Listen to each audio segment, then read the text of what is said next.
qoningiz quyilgan, ishtahangiz yo'q. Tabiiy qon suyultiruvchi va energetik. Qonni suyultirib, undan tashqari bo'lka, diuretik vazifasini bajaradi, ya'ni peshob haydovchi ham.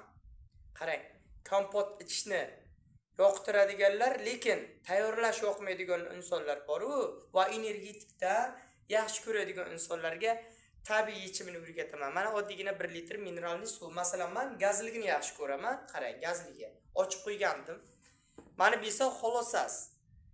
Ya'ni shipovnik deydi, it burun ham deb aytiladi. Shuni serobi aptekalarda tiqilib yotdi, birodarlar. Dorixonalarda bor, izravorchilarda ham bor. Mana oldik, chamasi 2-3 osh qoshiqda solamiz.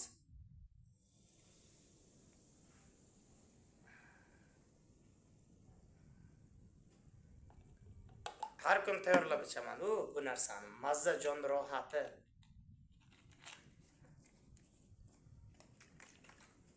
Bu qiyqizil bo'lish shart emas. Bismillah. Bay. Tabiiy energetika qonni suyultiradi, organizm tozalaydi, jigarni, o't pufagini muammosini yo'qotadi. Ishtahangiz ochiladi, muhimi ishtahangiz juda ham zo'r narsa. Tayyorlashni o'rganing. Oddiygina uslub. Energetika va napitkalarda arzon variant, lekin tabiiy shifobaxsh xususiyatga ega mahsulot hisoblanadi. Video roligimiz mabodo ma'qul tushib qolsa, ko'nglingiz jazizlab, like changni gumillatib, report qilib, obuna bo'lib qo'yishingiz esdan chiqmasin. Xullas, sog' salomat bo'ling do'stlar.